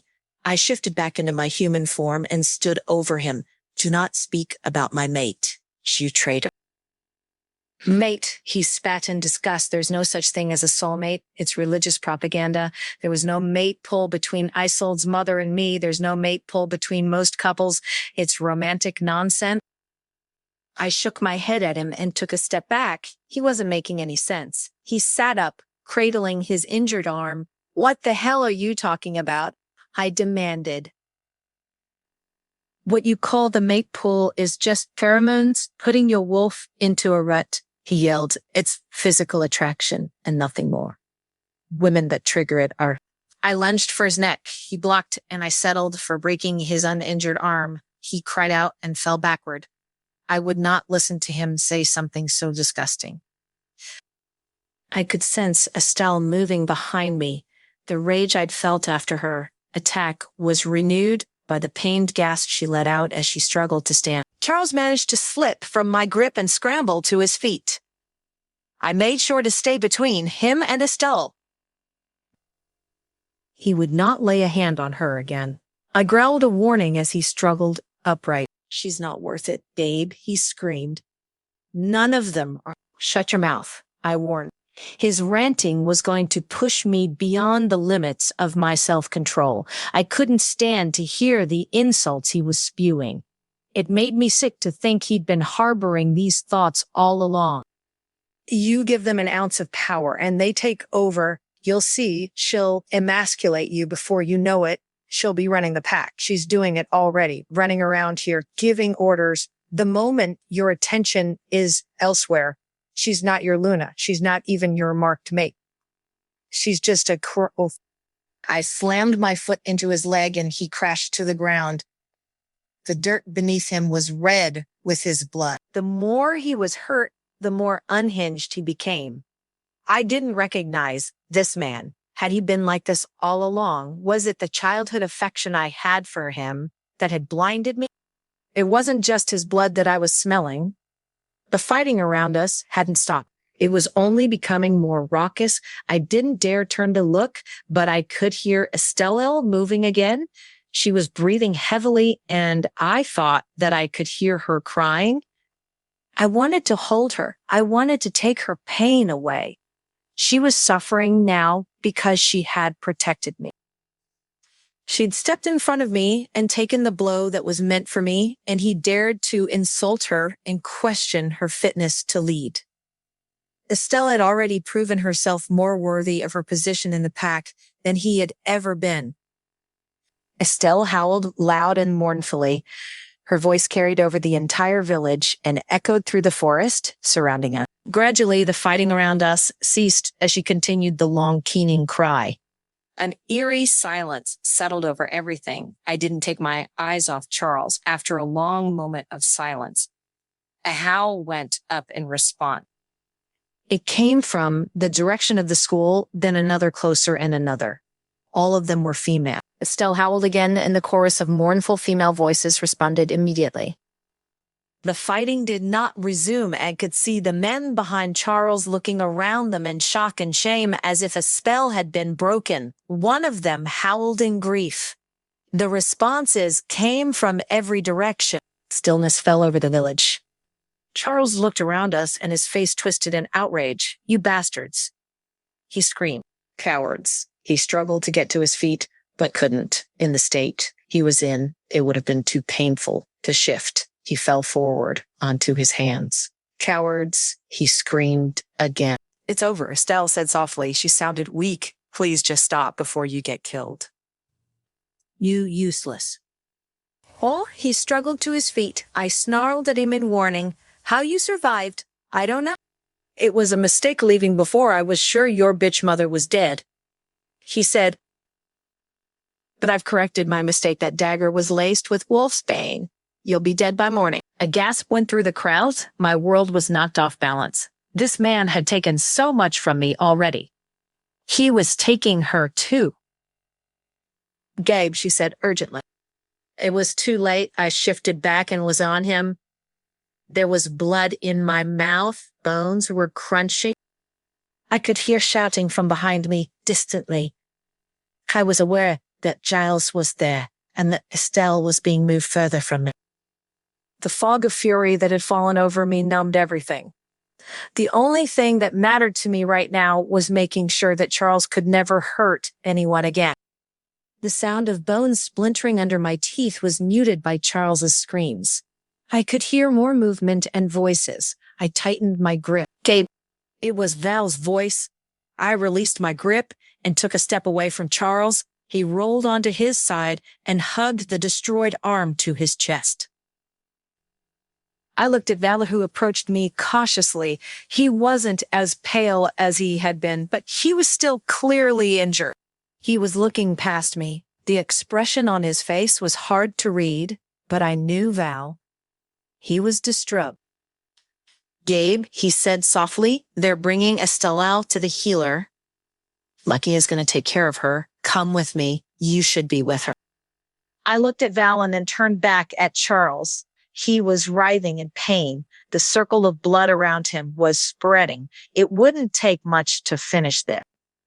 But Val stood between us and stubbornly refused to move. I growled in frustration. "This has to end," I said through our mind link. "He can't be allowed to hurt anyone else." "It's over, Gabe," Val said. He stepped toward me, and I could see the stiffness in his movements. "Get out of my way," I ordered. Val just shook his head at me. "Gabe, you don't have to do this. You're not a killer," he said softly. I growled he'd see me kill. He knew that wasn't true. "Why should this bastard's life be spared? I could order you as your alpha to move." As your friend Val said, firmly, I would refuse. I growled again. I could have easily shoved Val aside, but I didn't want to risk hurting him further. "Why are you protecting him?" I demanded. "I'm not," he said. "I'm protecting you." I looked past Val at the blood-soaked ground. Killing Charles wouldn't undo the damage that he'd done. It was too late to bring anyone back. All I could do was make sure nothing like this happened again. He was an old, grievously injured man. He was exposed for the monster. No one would offer him refuge, not now. I shifted into my human form and stood. Val looked relieved and walked to my side. "Come on," he said. "Estelle needs you." I turned my back on Charles and hurried to the healer to be with Estelle.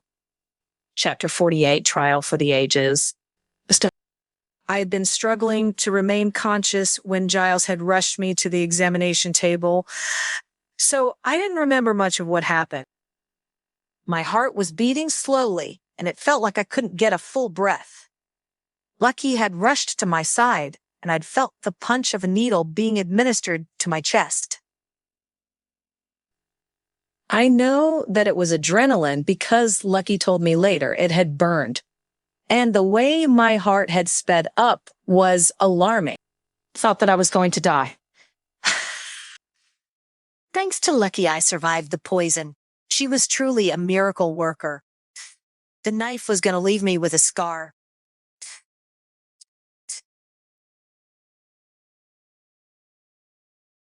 I had to stay with the healers for a couple of days before I was allowed to go home with Gabe. It was a little surreal being stuck in the bed beside Charles. He'd been unconscious for the most part, but it was still uncomfortable. Giles had made the decision to amputate Charles's right arm above the elbow. Gabe had crushed and splintered the bone so severely that Giles had determined the bone couldn't be set, and leaving it as it was would almost guarantee an infection. I hadn't been in the room when they'd done the procedure, but I could still hear it. It was probably going to give me nightmares for a while. Val had recovered quickly and gone home with Lucky the same night. I was so relieved to know that there would be no permanent damage to him. Despite his insistence that I wasn't to blame for his decision to go to Bear Lake, I still felt guilty. It was amazing that no one had died despite the fierce fighting that had broken out all over the village. I was grateful to the moon goddess or whoever else had been looking out for us that I was able to get the guards to the border in time. Several rogues had responded to Charles's howl, but none had gotten by the guard. Even after I'd recovered enough to go home, I was tired and got dizzy easily. Gabe had been supportive of my desire to lay low at the house, but that hadn't stopped people from coming to visit. Farah had been the first to visit me. She told me that when the sounds of fighting outside of the school had started, the women had reacted immediately. The few attackers hadn't been able to get by the guards at the entrances, but if they had, they would have been face to face with dozens of fiercely protective mothers. Vedwina had told me something similar about the delegation from Crystal Waters that had been sheltered in the temple. The traitors hadn't reached them, but everyone in the temple was prepared to defend themselves. The Luna of Crystal Waters, Nerissa, had remained with us as we'd recovered. She'd been an indispensable ally. Gabe and I had both been unable to function for a few days without Nerissa's leadership. I don't know how we would have gotten by. She told us that there were rumors about Charles all those years ago, according to Nerissa. Charles had been a loud and friendly man who went out of his way to socialize when he visited the other pack. In the months leading up to the attack on my parents, he'd become increasingly hostile and strange. No one knew why he'd changed after the attack. The reason the other packs had refused to deal with Bear Lake or Eagle's Nest was because they felt that both packs were responsible for the bloodshed and neither could be trusted anymore. Nerissa wouldn't make us any promises, but she planned to have a very long talk with her husband about everything she had learned in her visit. She promised to mention how our pack had rallied around to protect her when things started to get out of hand. I was glad that she wasn't upset or offended by what had happened. She'd taken a risk coming to visit on her own. I could only imagine how she must have felt locked up in the temple, while Charles and Gabe were tearing each other apart in the streets. We didn't know how many rogues had attempted to get into the village after Charles howled. Our guards had kept them at bay. Honestly, there were fewer people on his side than I had anticipated. I don't know how much damage they could have done if we didn't have defenses in place, but I'm grateful that we didn't have to find out. Gabe had wasted no time rounding up the half-dozen traitors that had been helping Charles. They had all been banished. It was a somber announcement, and the pack had been in a state of mourning ever since. Charles was going to face the same fate as soon as he had recovered enough to be sent out on his own. I had a feeling that he wouldn't accept the declaration with the silent acknowledgement that the others had. I couldn't remember much of what he'd said after he stabbed me, but I knew that it was spiteful. He would likely react similarly when the time came to send him away. It would have to be a public affair. Charles had a high ranking and was held in high regard within the pack. He couldn't be silently sent away in the night. Gabe didn't handle things that way anyway. He wanted the pack to be aware of his decisions and actions as their alpha, even when it was difficult for him. Giles had confirmed to us this morning that Charles had recovered enough to leave. He had warned that the man was ranting and seemed half mad. Gabe had considered gagging him, but he decided against it. The pack needed to see him for what he was.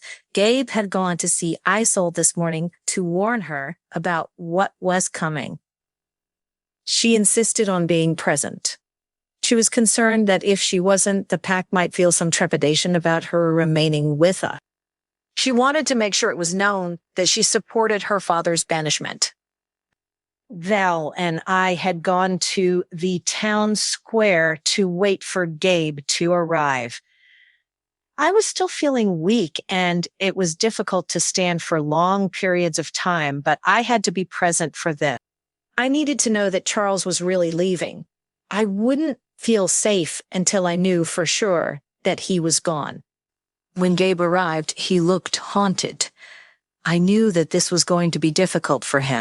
Reconciling the man he thought he knew with the reality of who Charles was had been difficult for him. It seemed that it had been difficult for everyone, but for Gabe, it was intensely personal. I knew that he'd been questioning every decision he'd made as the alpha ever since this all came to light. Many times had Charles manipulated him. There was no way to know, and dwelling on it would only drive him crazy. The pack supported Gabe. That's what mattered now. No one had known what Charles was capable of, and no one blamed Gabe for being fooled. There was no friendly chatter in the square as people started to gather. It was as silent as a funeral. When Gabe arrived, he made his way to Isolde first. I couldn't hear what they were saying, but I could see the tears in Isolde's eye. Gabe clasped her shoulder as he spoke to her. It wasn't much, but as a public show of comfort, it was remarkable coming from him. Gabe came to join Val and me. He looked tense, and there was a slight redness around his eyes that told me he was fighting tears. It made my chest tight to know that he was hurting so badly. I couldn't help but wonder how much worse he would feel if he had killed Charles. I was so grateful to Val for stopping him. Charles was escorted to the square by 4 guards. His head was held high, and he scanned the crowd with a defiant glare on his face. What remained of his arm was heavily bandaged, and he still had visible bruising on his face. Gabe watched him as he was led to the center of the square when he was standing just a few feet from us. Gabe opened his mouth. He took a shaky breath before speaking. Charles Keene, you are hereby banished from the pack for treason and murder. I wasn't surprised that Gabe got straight to the point. This was hard for everyone, and we all just wanted it to be over. Murder, Charles spat mockingly. I didn't kill anyone that didn't deserve it. This isn't a trial, Gabe said angrily. I don't want to hear your justifications for your action.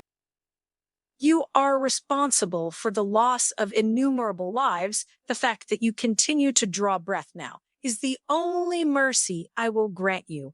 If I ever lay my eyes on you again, I will kill you. The cold, definitive tone of his voice sent a chill through me. I could see from the faces of those around us that I wasn't the only one. Charles glared at me furiously. She deserved to die, he seethed.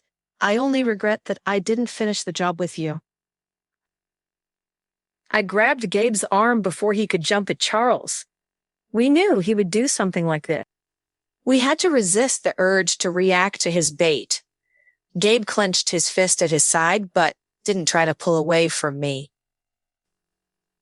Why, I asked, why did you kill them? Charles lurched forward, but the guards held his shoulders firmly. He leaned as close to me as he could and hissed, "You will never know, and I hope that it tortures you for the rest of your miserable life. Get him out of here if he tries to run a return. Kill him." Gabe said, "Icily." The guards dragged Charles away. He continued to scream curses as he was dragged until one of the guards finally placed his hand firmly over his mouth. The silence that hung over the crowd was heavy. The madness in Charles's eyes was haunting. I turned to Gabe and wrapped my arms around him. A few months ago, he would have scolded me for hugging him in public. Now he wrapped his arms around me and rubbed my back soothingly. "I'm sorry," he said softly. I shook my head. "This is hard for everyone." I said, "Almost every person in this pack had lost someone because of Charles. He was just more direct with my parent." It hurt, and the vision I'd seen of my mother would never leave me. But at least I knew that I would never see that murderous madman again. Gabe held me close. As the sounds of Charles' struggles faded slowly, the gathered crowd recovered from their shocked states and began to retreat from the square. "We never have to worry about him again," I said softly. I prayed that I was right. Chapter 49. Estelle. "Are you sure you're feeling better?" Lucky asked. She looked skeptical as she pulled the stethoscope away from my chest. It had been nearly 2 weeks since the day Charles was banished. It was strange to think of how much everything had changed in that time. I was finally feeling better, and Gabe had brought me to Lucky for one more checkup.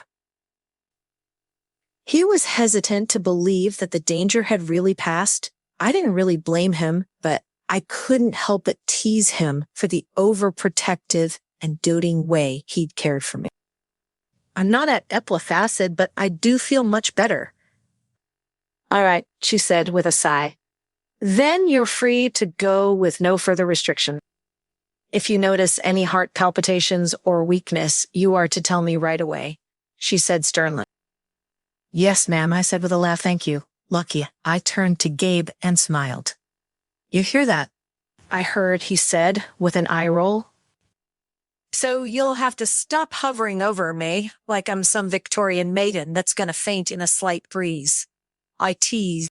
"Don't pretend you haven't loved the attention," he replied with a slight smirk. "They're doing it again," Lucky called out in exasperation.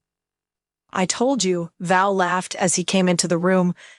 "It's the only way they know to show affection." "Hilarious," Gabe grumbled. "Is he gone?" Val's expression shifted from amused to serious instantly. He nodded his head. "Yes, we were able to find where Charles was keeping the pup. The rogue that had been trying to kill me was only doing so because Charles had kidnapped his sons." Gabe had been disturbed by the revelation and sought to set things right. It had taken time to figure out where Charles could possibly be keeping them. Isolde had torn their house apart, going through Charles's documents in search of a location, and she had finally come across receipts from the human town nearby. The boys were found in a small house in the town that Charles had apparently purchased a few years ago. Isolde was doing everything she could to right her father's wrongs. I felt bad for her. None of this was her fault. "Good," Gabe said in relief. "We shouldn't be hearing from him again." It was upsetting to know that Charles had been operating under the radar for so long. There was no telling what other damage he might have done. All we could do was address the things he'd set in motion as we discovered them. With Lucky's help, they had been working out the herbal blend that Charles had used to mask his scent. Isolde had turned over some strange jars she'd found in her father's workshop. Lucky was still running tests, but she suspected that the combination of herbs had some kind of psychotropic effect, meaning that Charles wasn't really scentless and silent. The effect of the drug impacted the senses of any person close enough to smell them. The implications were staggering, but Lucky wasn't sure when or if she'd be able to figure out the formula.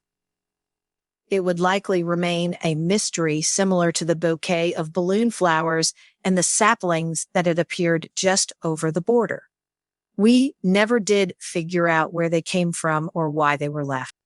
I took Gabe's hand when we left the healer's office. He wasn't sleeping well, and it was starting to show. I did my best to comfort him, but it seemed like nothing could fully penetrate the malaise that had fallen over him. "So," I said as we walked, "things are going to get pretty quiet around here for a while." Gabe hummed thoughtfully. "We need to start preparing for winter, but otherwise, yeah." Maybe we need something a little bigger to look forward to, I asked nervously. He looked down at me and frowned in confusion. I'd been thinking about this for a long time, but I wasn't feeling confident. I took a deep breath and forced myself to meet his eyes despite my discomfort. What do you mean, he asked? I want to be your Luna, I said softly. Gabe stopped and stared down at me. I thought that I'd messed up. It must be inappropriate for me to ask her something. He looked completely baffled. Sorry, Gabe threw his arms around me and lifted me from the ground. I yelped and wrapped my legs around him as he kissed me. From somewhere nearby, I heard a cheer and teasing shouts. I didn't pay any attention. I wrapped my arms around his neck and kissed him firmly. He growled softly and pulled back. I didn't want to ask too soon, he said. I'm sorry, I made you wait. I replied. He smiled, and it melted my heart. I kissed him again. Get a room?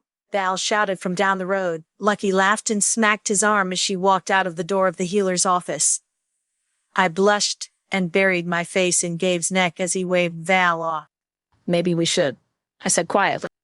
I could feel the shift in Gabe's body language at my words, and I couldn't help but smirk. I loved how easily I could affect him.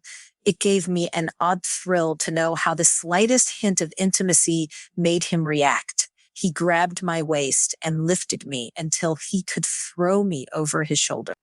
I yelped and laughed as he ran down the sidewalk with me. The first night I met him, he had carried me like this, but it was far less fun back then. Now I couldn't contain the laughter that his silliness caused. I could hear people laughing and whooping as we passed, but I couldn't bring myself to feel embarrassed. It was so rare for Gabe to cut loose. I wasn't going to do anything to ruin it for him. When we got to the house, Gabe brought me inside and sat me down. He closed the door and pulled me into his arms. I lay my head on his shoulder and sighed. The last few weeks had been miserable. I'd done my best to hide how worried I was. But Gabe knew. The fear that I would never fully recover from the poison had been hanging over both of us. You're sure you're ready to become the Luna? He asked. I'm sure, I said with a nod. I feel like I've sort of proven myself now. You've more than proven yourself, he said seriously. I smiled and stood on my toes to kiss him. He was quick to reassure me whenever I doubted myself. I hoped that I made him feel confident too. How do I become the Luna? I asked. Edwina will perform a ritual with you. I don't know too many details, but it should involve a vision. That made me nervous. The last visions the goddess had given me were awful, even if they were necessary. Well, as soon as the next full moon, he explained. That was only a week away. I nodded my head. All right, I said.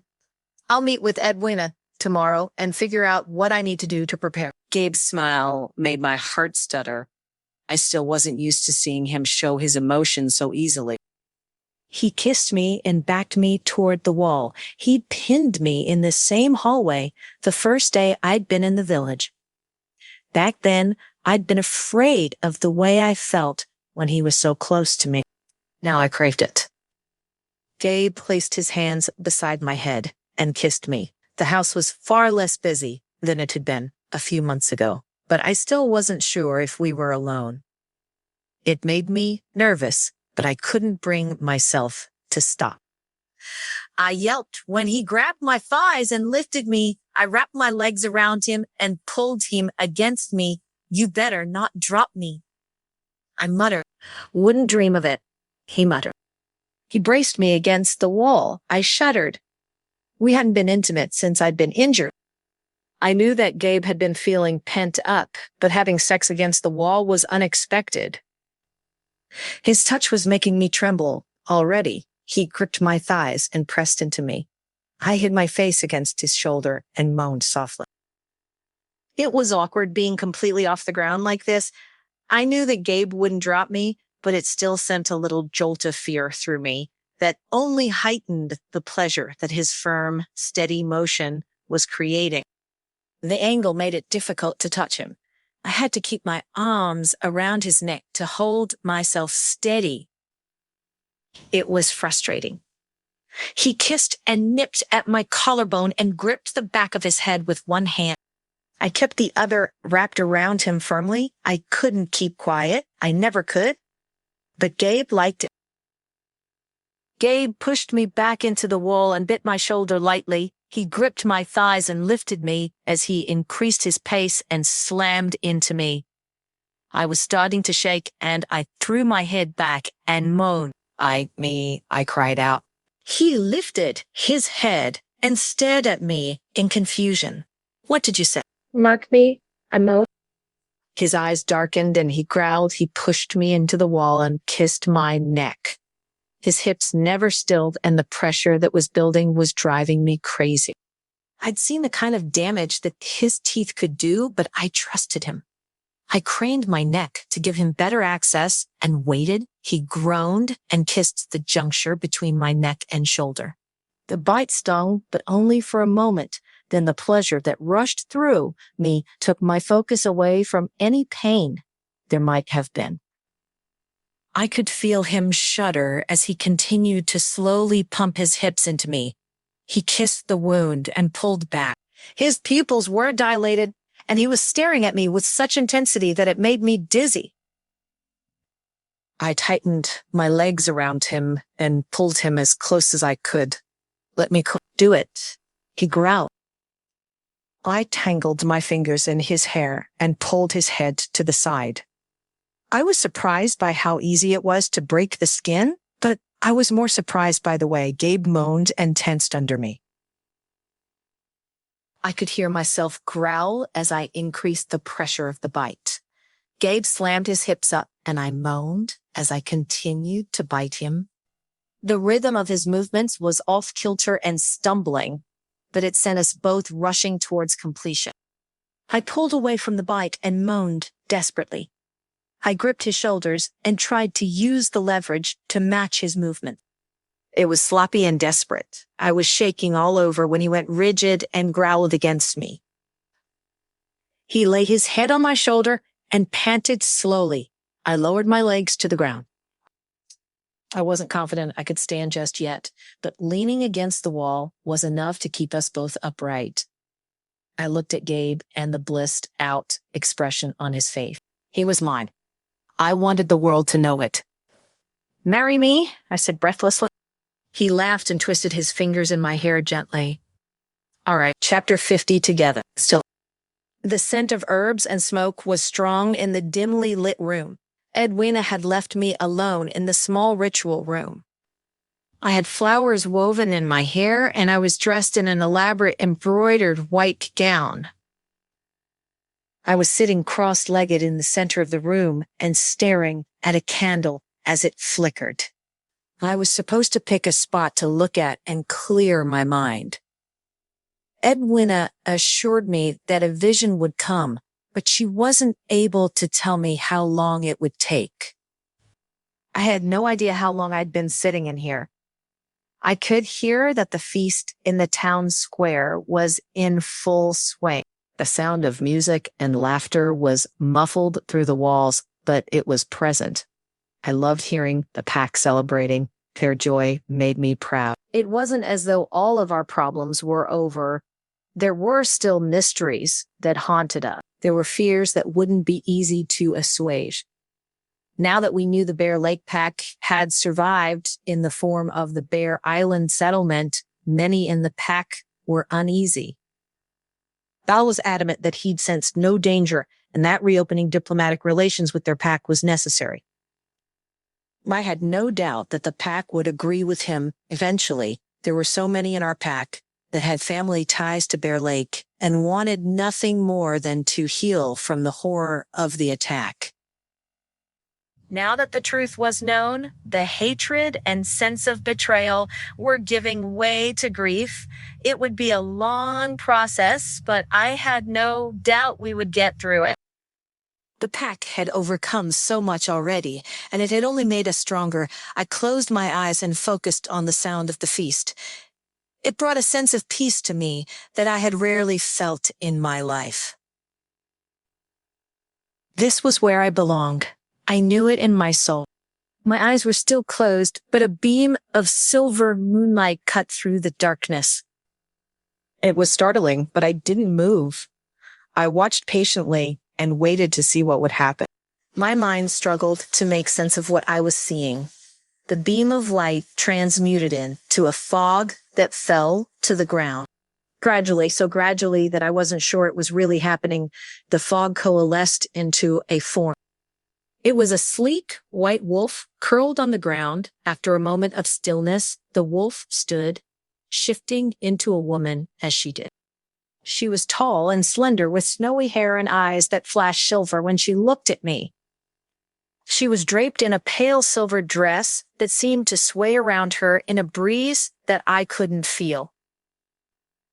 Everything about her carried a sense of dignity and quiet power. There was no doubt that she was a goddess. I felt the urge to lower my eyes, but I didn't want to look away from her. She smiled as if she could read my mind. "I've been waiting for you."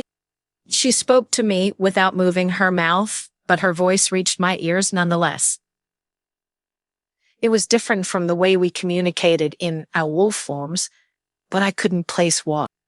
"I'm sorry to keep you waiting," I said. I wasn't sure how else to respond. She smiled kindly at me. "It was a difficult road," she said. "I knew that you would find the way." I'm afraid I admitted. Her eyes were shining with a depth of understanding that I could hardly fathom. I still didn't look away. I was afraid that she would vanish if I did. "You are ready." I believed her, even though I didn't feel ready. I accepted that I may never feel ready, but I was willing to do everything that I could for my path. I would do everything within my power to protect them and make their lives better with your guidance, I said softly. "I'll do my best." She smiled at me, and a distant sound like tinkling bells filled my ears. She was laughing. The light shining from her eyes flashed, and for a moment I was blinded. Then she was gone. Blinked in the dimly lit room. The candle that I had been looking at was burned out.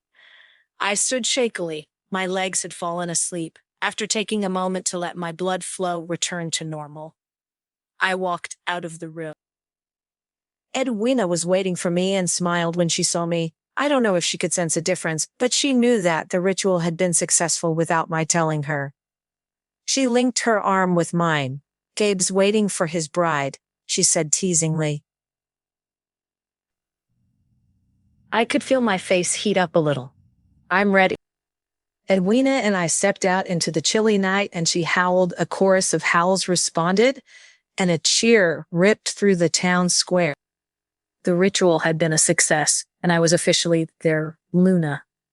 There was just one more little technicality that we had to take care of. We needed to get married. I lifted the hem of my dress to keep it from dragging in the dirt and allowed Edwina to escort me toward the square. The entire pack was waiting eagerly. The anticipation made me giddy. The pack had parted to create a clear aisle from the entrance of the square to the floral arch that Gabe was waiting beneath. Edwina walked me down the aisle. Cheers and the occasional howl from the crowd drowned out the music as we made the slow walk. When we reached the arch, she hugged me tightly before letting me go. My heart was thundering in my chest as I looked up at Gabe. It had been less than a year since we'd met, but we'd gone through so much together. I felt like I'd been searching for him all my life and just hadn't realized it. Standing before him now, I couldn't imagine wanting anything in this life more than I wanted to be with him. The way he was looking at me with love clear in his deep blue eyes made my heart stutter. Val stepped up beside us, but I couldn't tear my eyes away from Gabe. "We all know this is just a formality," Val said. His voice was clear and carried across the crowd. "Estelle has proven herself fit to be our Luna by her actions and her care for this pack. Now she has the blessing of the goddess. Another round of howls went up. Val took my left hand and then one of his and Gabe's in the other. He held our hands in the air. Now we join our Alpha Gabriel Malone and our Luna Estelle Almeric in marriage. The pack howled and cheered. Val released us and Gabe took my hand and pulled me forward. The pack laughed and hollered as he kissed me deeply. That was all there was to it. Neither of us felt the need to have a prolonged ceremony. The full moon above us, the sweet scent of the flowers decorating the square, and the presence of our pack were all we needed to make this a memorable night. We were obligated to spend a few hours socializing. The wine and beer were flowing, and the music was upbeat and joyful. Watching our pack mates dance and laugh made Gabe beam with pride. I loved seeing the open affection on his face. Narissa and a delegation from Crystal Waters had come to celebrate with us. It was wonderful to see the way our visitors embraced our pack. I was hopeful that our bond with their pack would grow. Gabe had high hopes for the benefits of reopening trade.